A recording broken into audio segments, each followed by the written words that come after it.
Hi, guys, and welcome back. This is video 2 of my suicide series. I'm going to talk to you a little bit about my experience, and I apologize if you see me looking around. I'm just trying to pull up as much information and memory as I can out of my head, as my own attempt was 8 years ago. So, anyway, sorry about that. I want to first off say that I have experienced suicide, I guess you could say, on two different sides. I have had a family member commit suicide. It was my great grandfather, and I was still in high school at the time, and I remember being absolutely devastated. Um, I know that, of course, whenever we lose someone, it hurts really bad. But I think that when we lose someone to suicide, there's something different about that because we can't wrap our minds around, like, why would you kill yourself, and why did you off yourself? It's not like an accident took them, or something like that. It's by their own hand. And I think that's hard to understand. And obviously I don't have all the answers to that, but I do know what it's like to lose a family member to suicide. My own experience has been kind of interesting. There'd been some situations where I'd kind of messed around with it in the past, as far as with medication. Like I'd take, several more of my pills than I should have. So I guess it was kind of bouncing around in my mind before I actually had the major suicide attempt. So the year was 2015. Um, I was extremely unstable. In 2014, I had been diagnosed as borderline personality in addition to bipolar, and it is just a wicked combination. And like I said, I was just very unstable. Um, I can tell you that I felt an indescribable sense of emptiness, a sense of being utterly alone. Like, even if someone had been physically with me, it's like they wouldn't be able to reach me because it was like a loneliness and an emptiness way, way, way down deep in the depths of my heart and soul. And it felt unreachable. It felt hopeless. And that's kind of the best way I can describe it. Um, I felt physical pain from it. I was so agonized in my mind that I literally was in physical pain. Um, I want to read a poem from my second released book. I don't know if you guys can see this. This is my second book. Um, and the reason I want to read this poem is I think that it describes how I was feeling at that time the best. So I'm just going to read this to you.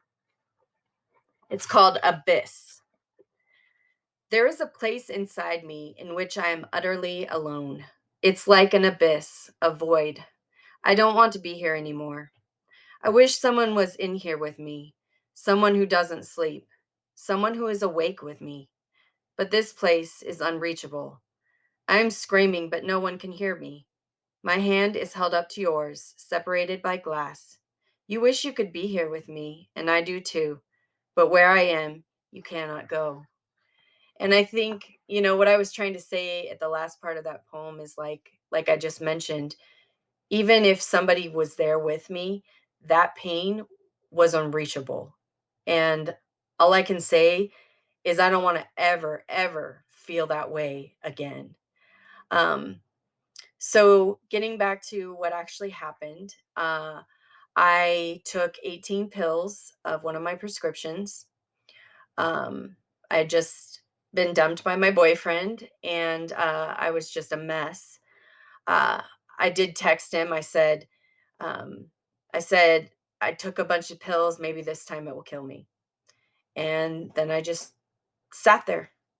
And I don't know how long it was, but the police showed up. And I know I was shaking really badly, but other than that, I felt decent. And then they just asked, what about the cuts on your arms? Because I had band-aids all over my arms from cutting. They said, are those just superficial or are they deep? And, I told them they're just superficial, they're not deep. And they said, well, have a seat until the EMTs get here so we can figure out whether we're going to take you for a 72-hour hold or whether you're going to go with the EMTs to the hospital. And so I was just sitting there on my coffee table. And the EMTs got there and they evaluated me and they said that I had a really rapid heart rate and that they needed to take me to the hospital. And so I remember being in the ambulance and I remember getting to the ER and I remember waking up in the ICU the next day and everything in between arriving at the ER and waking up in the ICU, I don't remember at all. So I only learned of what happened by what I was told by the nurses and the doctors, and also by reading my medical records. So, what they tried to do is they tried to pump my stomach, but they said that the medicine had already been into my bloodstream, and so it wasn't effective. And so I ended up going into respiratory failure. And so they had to put me on a ventilator for 24 hours with a bedside watch, somebody right beside me, keeping an eye on me. And they also were waiting for my heart rate to, like, something about my heart to return to normal, because it was something was off on it. Uh, and so, when I woke up in the morning, I was terrified. I had no idea what was happening. I couldn't move my arms. I couldn't talk. Luckily, a friend from high school was one of my nurses. And so to see a face that I actually knew was very comforting to me. So as soon as they pulled out the tube, I could talk. And then they took me out of restraints. They just had me restrained because they didn't want me trying to pull the tube out by myself. So anyway, I was there 24 hours and then I was released with the agreement that I would go and stay with my parents for at least a day, or go to Sage, the mental hospital here. Uh, and so I decided to go with my parents, and a police officer showed up at my parents' house just to make sure I was there. Um, so that's the story as far as what happened there. And I can tell you that um, it didn't just end when I left the hospital. The darkness didn't just lift, I really struggled. And since then, I had one other time where I did have another plan. And it was interrupted by somebody that doesn't even know they interrupted it, which is pretty amazing and neat. Um, the good news is I'm so happy to report that I have 3 years of no cutting, so no self-harm, no suicidal thoughts, and no, plans or attempts. So I'm really proud of that. But I just wanna tell you all that have been in this place or are thinking about this or whatever, that it feels unreachable. It feels like no one could ever help you. And you know what? That could be true in some ways, as far as a human on this earth. They can't reach into that depth in your heart and in your soul. They can't restore that. That pain, that brokenness, that's beyond repair from anything that could come from a human. But there is one that can reach down into the depths, and that is God. And He can heal those broken places that nobody else can touch. He can reach down in those unreachable places. And I'm going to read my favorite verse.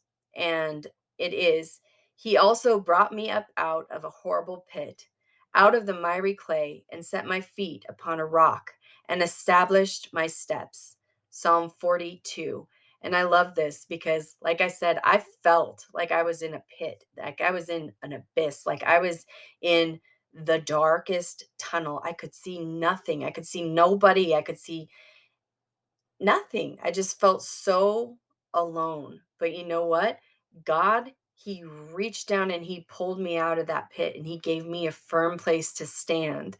And, I might struggle, but I always try to remind myself in my head, you have a firm place to stand. You're on the rock, you're on Jesus Christ.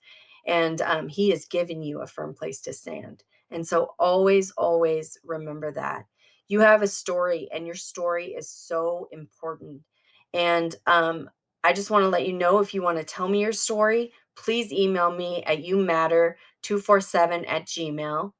I would love to hear it. Or if you just have a question, please feel free to drop that by me. I will absolutely respond. And to all of you out there that are struggling, I just want to say you matter. You are beautiful. You matter. And the world is a better place with you on it. So please stay and keep watching. There'll be more to come. Take care and have a good day, you guys.